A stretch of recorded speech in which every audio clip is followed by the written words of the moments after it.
isang malaya at nagsasariling bansang Pilipinas. Matapos ang mahigit 300 taon ng pananakop. But freedom was never a gift. It was paid for and earned through courage.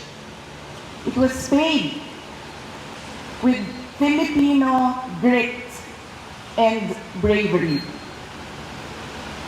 When the Treaty of Paris transferred our homeland from one colonial master to another without the consent of the Filipino people, our forebears refused to be bought and sold like property.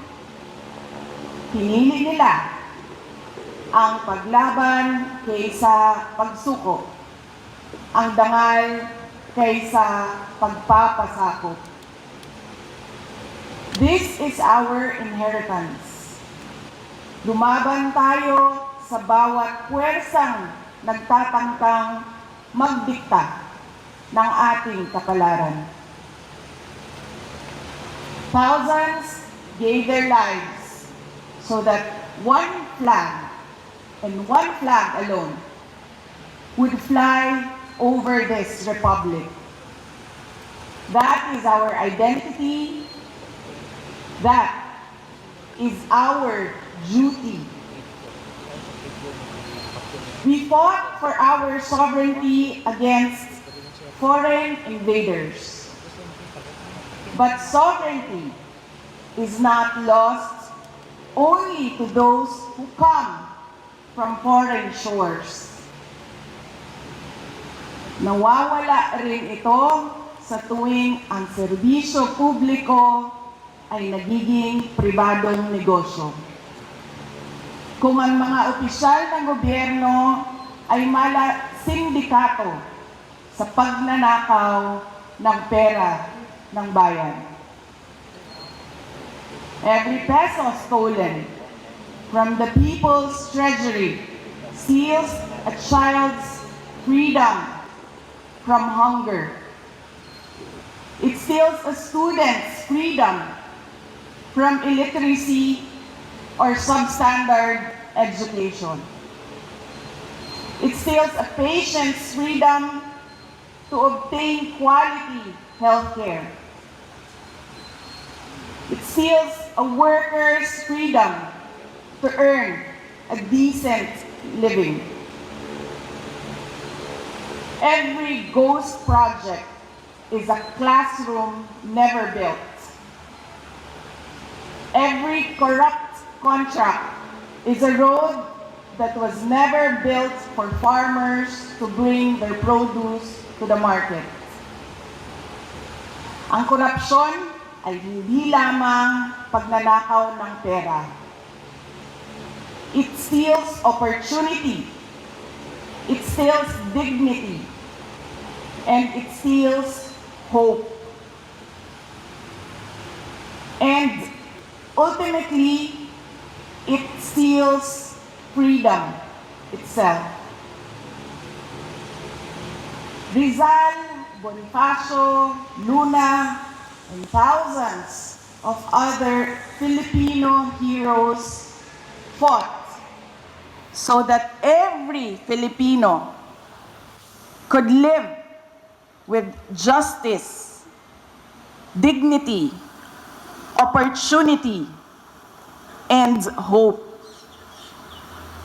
Mga kababayan, freedom is never permanent unless it is defended.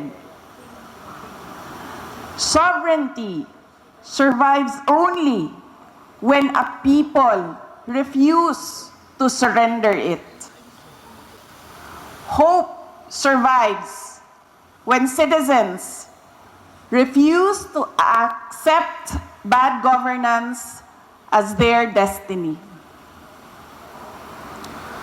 Hope survives when citizens act together, have their voices heard, demand what our heroes fought so gallantly for. The rights of every Filipino to a dignified human life. Hope survives when our people believe they have a better future. On this Independence Day, let us resolutely stand up for truth, for accountability, for freedom, and for sovereignty. Piliin natin ulit ang paglaban kaysa pagsuko, ang dangal kaysa sa pagpapasakop. Piliin natin ang katotohanan. Piliin natin ang pananagutan. At higit sa lahat, sa isang estudyante at sa isang promising na athlete natin sa bansa. At pakiramdam ko, kulang na kulang yung response ng Ateneo sa nangyari. Hindi lang kay Rene, no? Doon din sa isang foreigner na player din ng Ateneo na namatay. Dapat kasi sa mga ganyan na mga panahon ay nauuna yung pag-reach out nila sa pamilya at pagpapaintindi sa pamilya kung ano yung nangyari at ano yung mga kailangan nilang gawin, the family and the school. So pakiramdam ko ay malaki ang pagkukulang ng paaralan sa pagbigay suporta sa pamilya. Lalong-lalo na hindi ito ordinaryong pangyayari, no? Ito ay pagkamatay ng isang estudyante. Will you be joining the call for justice, ma'am? Of course, yes. Oo. As a lawyer, actionable yung nangyari para sa akin. Actionable talaga yung nangyari. Hindi ko na lang gatungan yung pamilya kasi alam mo, yung mahirap yung pinagdadaanan nila ngayon. Iniisip pa nila yung grief na pinagdadaanan nila, yung araw-araw magigising ka na wala na yung anak mo. So ayaw ko gatungan, pero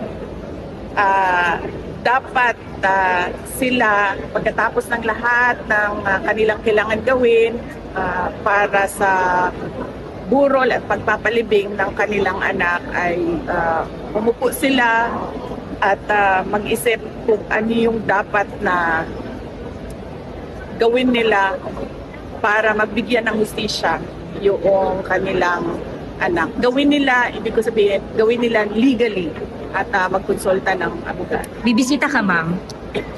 Sa ADU? Na tinanong ko kung merong wake and wake dito sa Davao City at sinabi na hindi pa nila na-finalize yung burol wake na ang kapag nandyan na yung schedule ay titingnan namin kung saan pwede saan kami pwede makiramay sa pamilya.